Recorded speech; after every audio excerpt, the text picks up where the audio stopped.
Tapi ini kan pengen enak ya, pengen menyenangkan. Nomor 2-nya adalah Anies Muhaimin 27,2, peringkat ketiganya Ganjar Mahfud. Angkanya 16,9, tepuk tangan kita tuh 16,9. Iya. Nah, kalau dibikin naturalisasi, sungainya nggak jadi lebar, nggak jadi dalam, bahkan nggak diapa-apain, kan natural.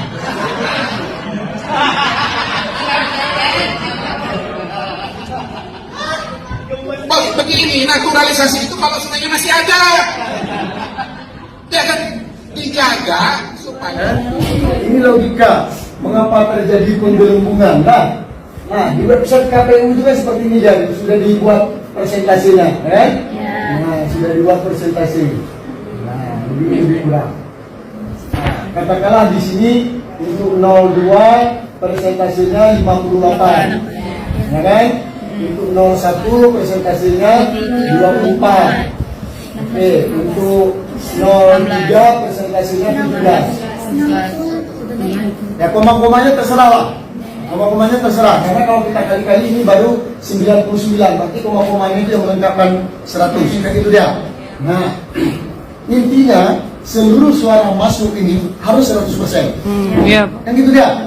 Nah, ini sudah ada kolom yang melakukan step secara sistem. Nah, dibagi 3 nih. Nah, ini 01, 02, 03. Kan gitu dia. Di sini sudah dikunci data bahwa 01 itu hanya boleh dapat 24%. Di sini sudah di-setel harus 58% dan di sini 17%. Ini data dikunci. Maka, nah, simak logikanya. Ini katakanlah Sirekap TPS. Iya. Nah, saya nggak usah banyak dulu sesuai dengan kolom yang ada. Ada 4. Misalnya, dalam kecamatan itu ada 8 TPS. TPS 1, TPS 2, TPS 3, TPS 4, TPS 5, TPS 6, TPS 7, TPS 8. 01 sekian, 02 sekian, 03 sekian, sekian. Kita mau bahas yang ini dulu, yang 02 dulu. Yang jadi permasalahan sampai hari ini itu kan 02. Tudingannya untuk siapa? 02. 02. Jadi kita abaikan dulu karena yang lain tidak ada tudingan yang begitu parah. Iya. Sekarang kita main pada logika 02. Katakanlah di 02 ini di TPS 1 tadi itu sudah ada suaranya itu 96. Ya kan? Nah, di TPS 2, 02 ini jumlah suaranya 120. Di TPS 3 jumlah suaranya 44. Di TPS 4 jumlah suaranya ini ada 88. Di TPS 5 jumlah suaranya ada 115. Di TPS 6 ada jumlah suaranya ini 76. Di TPS 7 ada jumlah suaranya ini 118.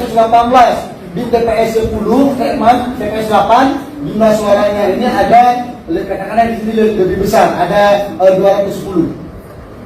Dan ketika dikali dengan jumlah suara, ternyata persentase jumlah ini tidak mencapai 58%. Maka sistem yang sudah mengunci ini secara random akan mengacak sistem yang lain di suara yang lain sehingga terjadi pengembangan, jadilah 440 di sini. Sudah 440 masih 52%, maka rusak lagi di tempat yang lain, jadilah di sini 176. Cukup 58%. Lalu orang-orang protes yang di TPS 3, orang-orang protes yang di TPS 6. Kan gitu dia. Kenapa protes? Bukan itu data di C1. Kami bukan seperti itu. Ini C1-nya beredar foto-foto dan sebagainya. Nah, oleh pihak KPU memperbaiki data ini. Mereka hapus 76 data aslinya, 44 data aslinya, kembali ke data aslinya. Ini diterima revisi ini oleh sistem, tetapi teracak lagi yang lain yang 96 jadi 396. Sama aja.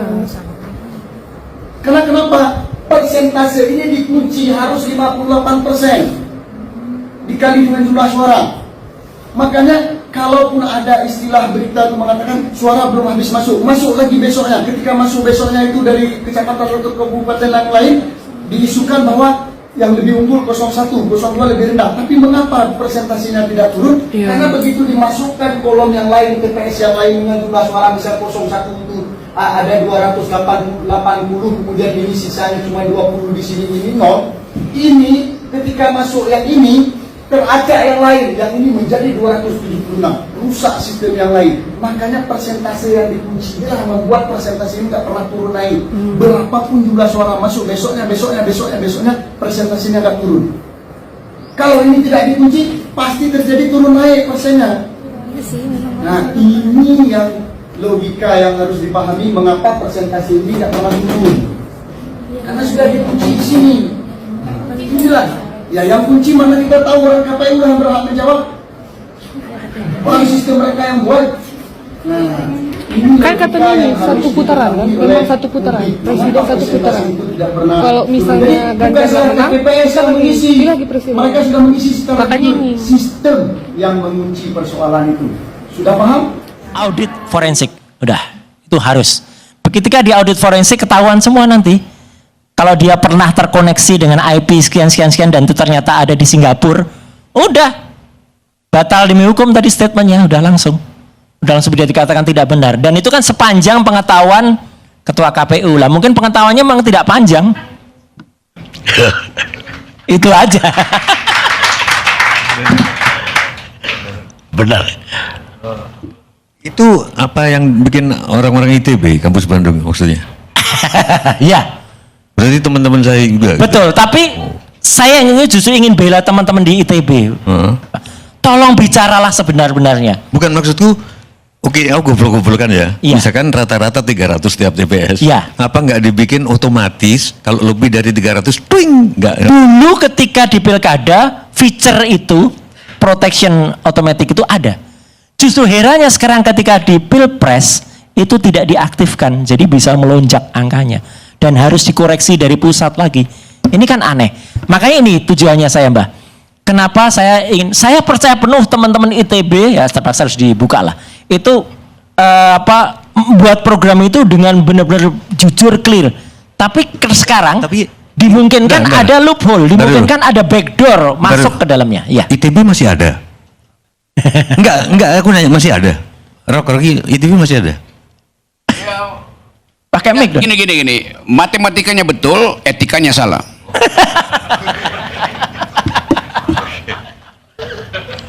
Mungkin saja dia takut bicara, Bang.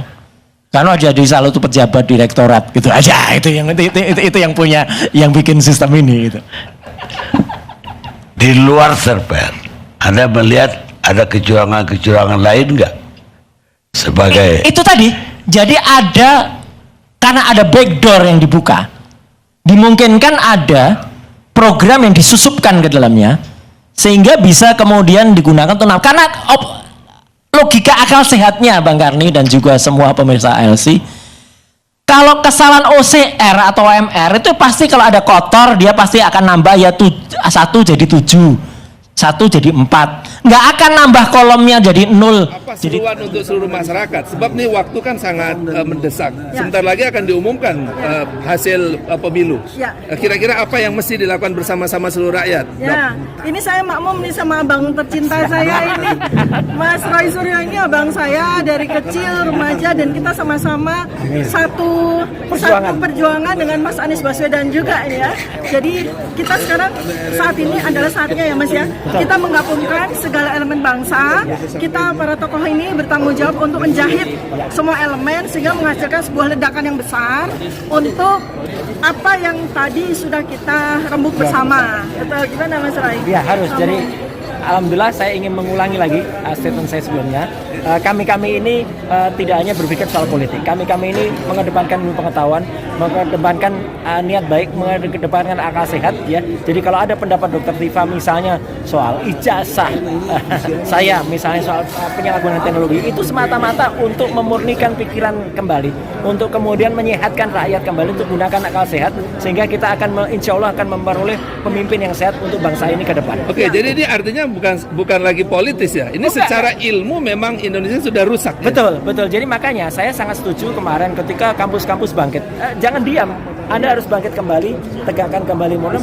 Seorang dokter berani bicara, saya dosen juga berani bicara. Ayo kita ajak yang lain juga kemudian berani bicara lagi. Gunakanlah ilmu akal sehat karena Allah Subhanahu wa taala itu memberikan, menganugerahkan kepada manusia itu otak kiri dan otak kanan untuk berpikir. Jangan kemudian digunakan untuk berpikir yang jahat. Satu lagi, Bu Tifa. Apa poin yang kira-kira akan membuat perjuangan besar ini dan bisa menang? Ya, kami para akademisi ya, itu sangat meyakini bahwa potensi rakyat Indonesia 278 juta itu cerdas. Kita itu genetikanya itu genetika cerdas, tetapi kita dibodoh-bodohin. Rakyat kita terutama di bawah yang 40% itu dibodoh-bodohin. Nah, ini yang mesti harus segera kita lakukan sebuah langkah, sebuah lompatan besar agar rakyat kita yang potensinya itu cerdas, itu bisa segera kita cerdaskan. Sehingga mereka itu tidak menjadi komoditas politik semata, tidak menjadi alat untuk membuat sebuah perebutan kekuasaan yang begitu sangat menghinakan kecerdasan rakyat sejati Indonesia. Oke, luar biasa. Mas Roy, terima kasih. Bu Dr. Tifa, terima kasih. Bu Dio, terima kasih semuanya. Semoga perjuangan ini berhasil. Teman-teman.